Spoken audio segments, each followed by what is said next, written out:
दिखाई नहीं दे रहे। इसी हवाले से मजीद जानते हैं नुमाइंदा 7 न्यूज़ मलिक मुश्ताक से। जी मलिक मुश्ताक, बताइएगा। जी बिल्कुल, एक पासे ते पूरे मुल्क विच कोरोना का शोर मचिया ते हर पासे हुकूमत की तरफों SOP की दवाई पाई हुई है, लेकिन वेखन च आ रहा कि लाहौर शहर के किसी बाजार चूँकि मैं भी इस वेले एक बाजार के मौजूद हाँ, तो इत्थे किसी किस्म की कोई कोरोना SOPs के उत्ते अमल नहीं किया जा रहा। कोई भी कहा कि जिहड़ा भावें दुकानदार है, किसी ने ना तो मास्क लाया, ना ही कुछ समाजी फासले का ख्याल रखा जा रहा है।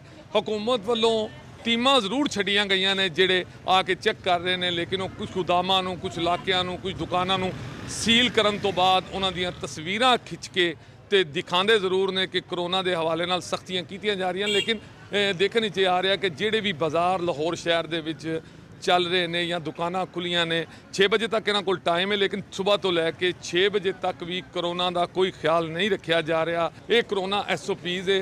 अहम गल है कि हुकूमत नूं चाहिए कि कोई खास टीमां और टीमां की होर रफ्तार वधाई जाए, ज़्यादा लोग भर्ती किए जान, ज़्यादा लोगों को जिम्मेदारियां सौंपियां जान ताकि वो आके लोगों को आगाही देन, लोगों को समझान। अहम बात इत्थे मेरे पीछे एक दुकान है, मैं अगे वेख्या कि इत्थे कम अज़ कम 20 तो 25 गाहक में दुकानदार दे खड़े सन, किसी को कोई मास्क नहीं सी। जदों इन्हां कोलों पुछया तो इन्हां ने कहा जी साडे कोल मास्क है ही नहीं, ना ही किसी दुकानदार ने कोई सैनिटाइजर रखा होया।